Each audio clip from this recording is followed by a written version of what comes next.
BFM Business, 10h, midi, l'émission 100% placement. Intégral placement, Cédric Decoeur, Guillaume Sommerer. À vos côtés jusqu'à 12h, intégral placement. Bien sûr, dans un instant, on reviendra sur Alain Juppé qui n'est pas candidat à la présidentielle. Il l'a annoncé, vous pourrez le réécouter. On analysera tout cela, bien sûr, dans quelques minutes.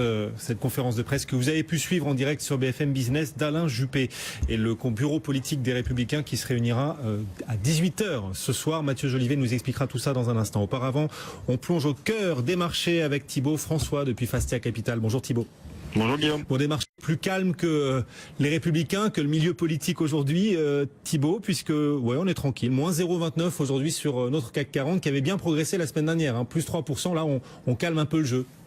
Exactement, quelques petites prises de bénéfices parce que la semaine dernière était vraiment très positive, en hausse de 3,09% pour le CAC 40 la semaine dernière. Vous parliez des Républicains et c'est effectivement les derniers sondages avaient été plutôt favorables, on va dire, au vote classique et non au vote extrême. Et donc c'est pour ça que le CAC 40 s'était plutôt bien apprécié la semaine dernière. On repasse même positif depuis le début d'année sur le CAC 40, ce qui est plutôt une bonne nouvelle. On continue tranquillement le chemin de la hausse qui a été entamé en juillet 2016 suite à la décision de la Grande-Bretagne de sortir de l'Europe. On a toujours un marché aussi des fusions-acquisitions qui est toujours aussi dynamique. On s'aperçoit qu'en Écosse, on attend une grosse fusion dans la gestion d'actifs entre Standard Life et Aberdeen. C'est 660 milliards de livres en gestion qui devraient apparaître avec ce mastodonte de la gestion d'actifs. Tout ça, bien entendu, est plutôt favorable à la bonne tendance générale sur les actions européennes et ça devrait se poursuivre dans les prochaines semaines. Donc vous restez optimiste avec en plus une valeur qui caracole en tête aujourd'hui, c'est Peugeot bien sûr. Peugeot qui confirme aujourd'hui le rapprochement avec Opel. Carlos Tavares, le patron de Peugeot, s'est exprimé. Vous l'avez lui aussi écouté et suivi en direct sur BFM Business. Les modalités de ce rapprochement vous convainquent également et justifient une hausse de Peugeot aujourd'hui en bourse, plus 2%? Oui, tout à fait, mais c'est une hausse générale. Effectivement, si les entreprises n'étaient pas un petit peu optimistes pour l'avenir, ils ne feraient pas des opérations de croissance externe ou des opérations de fusion avec de la visibilité sur les prochaines années. L'opération est plutôt attractive.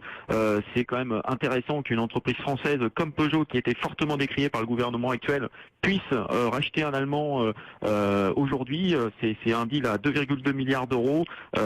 Effectivement, un Américain GM qui fait l'opération, valorisation de 1,3 milliard d'euros pour les deux marques, donc que ce soit Opel ou Vauxhall, 0,9 milliard d'euros pour les services financiers qui sont co-acquis avec BNP Paribas. Peugeot va devenir le numéro 2 européen en termes de part de marché, donc c'est effectivement un joli deal.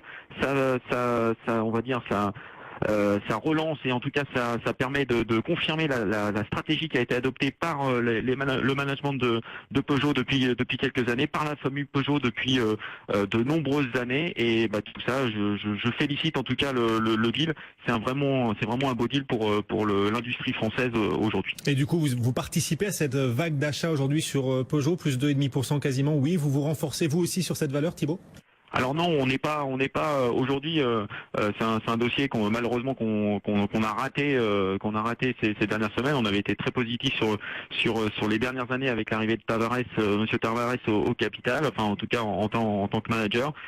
Nous, on est plutôt positionné sur le secteur en général. On est positif sur Renault. On est bien sûr positif sur Peugeot, mais on a raté un petit peu le train aujourd'hui. On est aussi positif sur Daimler, mais en tout cas le secteur européen est toujours très très bien orienté. Oui. Et c'est un deal qui confirme la bonne santé du secteur européen. Bon, et parallèlement, la Chine abaisse certains de ses objectifs, notamment ses objectifs de croissance. La Chine qui finalement vise le bas de sa fourchette initiale de croissance pour la période 2016-2020. Est-ce que cet abaissement des prévisions chinoises d'activité, ça pèse sur certaines valeurs ou certains secteurs aujourd'hui, Thibaut?